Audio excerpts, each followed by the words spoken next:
77ാം republic ദിന ആഘോഷങ്ങൾക്കായി രാജ്യം ഒരുങ്ങി. ഇന്ത്യയുടെ സൈനിക ശക്തിയുടെയും സാംസ്കാരിക വൈവിധ്യത്തിന്റെയും സവിശേഷമായ സംയോജനത്തിന് നാളെ ഡൽഹിയിലെ കർത്തവ്യ പഥ് വേദിയാകും.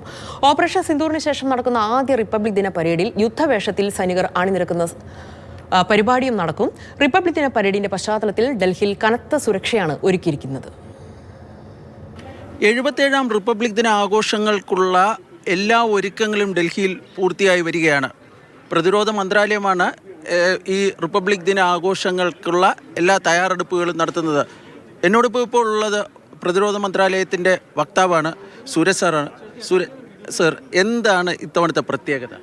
77ാമത്തെ റിപ്പബ്ലിക് ദിന ആഘോഷങ്ങളാണ് ഇപ്പോൾ നമ്മൾ നടക്കാൻ പോകുന്നത്. അപ്പോൾ ഇത്തവണ നമ്മുടെ ഏറ്റവും പ്രധാനപ്പെട്ട പ്രത്യേകത എന്ന് വെച്ച് കഴിഞ്ഞാൽ നമ്മൾ വന്ദേ മാതരം സോങ്ങിൻ്റെ 150ാമത്തെ വാർഷിക ആഘോഷമാണ്. അപ്പോൾ അതാണ് നമ്മുടെ മെയിൻ തീമായിട്ട് ഈ വർഷം നമ്മൾ ആഘോഷത്തിൽ വെച്ചിരിക്കുന്നത് തന്നെ.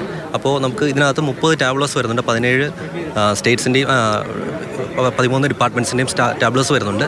അപ്പോൾ അതിലെല്ലാം നമ്മൾ ഈ വന്ദേ മാതരത്തെയാണ് നമ്മൾ ഹൈലൈറ്റ് ചെയ്യുന്നത്. അപ്പോൾ അതിൻ്റേതായിട്ടുള്ള കുറേ ഡിസ്പ്ലേസ്, പെയിൻറ്റിങ്സ് ഇതെല്ലാം കർത്തവ്യപഥത്തിൽ ഇത്തവണ സെറ്റ് ചെയ്യുന്നുണ്ട്. വന്ദേമാതരം പൂർണ്ണമായും പാടുന്നു എന്നുള്ള ഒരു പ്രത്യേകത കൂടി ഇത്തവണ. അതെ, അങ്ങനെയാണ് ഇത്തവണ നമ്മളത് പ്ലാൻ ചെയ്തിരിക്കുന്നത്. സർ, ഇത്തവണത്തെ ഒരു പ്രധാനപ്പെട്ട ഒരു കാര്യമായി പറഞ്ഞു കേൾക്കുന്നത് ഈ VIP കൾച്ചർ ഒഴിവാക്കുന്നു എന്നുള്ളതാണ്. നദികളുടെയൊക്കെ പേരാണ് എൻക്ലോഷേഴ്സിന് ഇട്ടിരിക്കുന്നത്.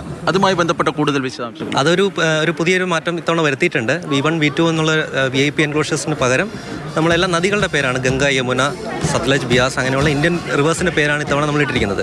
ഇതേ രീതിയിൽ തന്നെയാണ് നമ്മൾ ഇന്ത്യൻ മ്യൂസിക്കൽ ഇൻസ്ട്രുമെൻറ്റ്സ് ഇതിൻ്റെ ഭാഗമായിട്ടുള്ള ബീറ്റിംഗ് റിട്രീറ്റ് പ്രോഗ്രാമിൻ്റെ എൻക്ലോഷേഴ്സിന് നമ്മൾ അങ്ങനെയാണ് ഇത്തവണ പേരിട്ടിരിക്കുന്നത്. ഈ ഓപ്പറേഷൻ സിന്ദൂറിന് ശേഷമുള്ള ആദ്യ റിപ്പബ്ലിക് ദിനാഘോഷമാണ്. അതുകൊണ്ട് തന്നെ അതുമായി ബന്ധപ്പെട്ട ഓപ്പറേഷൻ സിന്ദൂറിൽ ഇന്ത്യ കരസ്ഥമാക്കിയ ഈ ചരിത്ര വിജയം, അതുമായി ബന്ധപ്പെട്ട വിശദാംശങ്ങളുമൊക്കെ ഈ പരേഡിൻ്റെ ഭാഗമാണ്. ഒരു ചെറിയൊരു മാറ്റമുള്ളതെന്ന് വെച്ച് കഴിഞ്ഞാൽ ഇത്തവണ ഒരു ഫേസ്ഡ് ബാറ്റിലറി ഡിസ്പ്ലേ ഫോർമേഷൻസ് ഇതിൻ്റെ ഭാഗമായിട്ട് വരുന്നുണ്ട്. അപ്പോൾ അത് തുടക്കത്തിൽ തന്നെ മാർച്ചിങ് കണ്ടിജൻസിന് മുന്നേ തന്നെ അത് ഡിസ്പ്ലേ ചെയ്തിട്ടുണ്ടാവും. പരമ്പരാഗതമായി 90 മിനിറ്റാണ്. ഇത്തവണ അത് നീളുമോ കുറയുമോ? ഇല്ല, 90 മിനിറ്റിൽ തന്നെയാണ്. നമ്മൾ 10:30 തുടങ്ങി 12 മണിക്ക് തീരുന്ന രീതിയിൽ തന്നെയാണ് ഈ പ്രോഗ്രാം നമ്മൾ ക്രമീകരിച്ചിരിക്കുന്നത്. ഇതിൽ വന്ദേമാതരത്തിനെ പറഞ്ഞു, അതുപോലെ തന്നെ ആത്മനിർഭർ ഭാരതും ഇതിൻ്റെ ഒരു ടീമാണ്. അതെ, അതായത് ടാബ്ലോസ് നമ്മൾ 2 തീമാണ് നമ്മൾ വെച്ചിരിക്കുന്നത്. ഒന്ന് നമ്മൾ വന്ദേമാതരവും, ഒന്ന് ആത്മനിർഭർ ഭാരതമാണ് നമ്മൾ അതിൻ്റെ തീമായിട്ട് വെച്ചിരിക്കുന്നത്. അങ്ങനെ 2 തീംസാണ് നമ്മൾ ടാബ്ലോക്ക് വെച്ചിരിക്കുന്നത്. ഇത്തവണ പുതുതായി അണിനിരക്കുന്ന ഫോർമേഷനുകൾ, കണ്ടിജൻറ്റുകൾ, അതിനെക്കുറിച്ച് എന്തെങ്കിലും? ഇതിനകത്തൊരു വളരെ ഇൻട്രസ്റ്റിംഗ് ആയിട്ടുള്ള കാര്യം എന്ന് വെച്ച് കഴിഞ്ഞാൽ ഇപ്പോൾ ആർമി ഫോർമേഷൻസിൽ ഇത്തവണ ബാക്ടീരിയൻ ക്യാമൽസ്, അതേപോലെ തന്നെ റോബോ ഡോഗ്സ് അങ്ങനെയുള്ള ഇൻട്രസ്റ്റിംഗ് ആയിട്ടുള്ള കാര്യങ്ങൾ നമ്മൾ ഉൾപ്പെടുത്തിയിട്ടുണ്ട് ഇത്തവണത്തെ പരേഡിൽ. തീർച്ചയായും ഒട്ടേറെ ഈ പുതുമകൾ നിറഞ്ഞ ഒരു റിപ്പബ്ലിക് ദിന പരേഡാണ് ഇപ്പോൾ ഡൽഹി വേദിയാകാൻ വേണ്ടി പോകുന്നത്. അതിനുള്ള എല്ലാവിധ ഒരുക്കങ്ങളും പൂർത്തിയായി വരികയാണ്.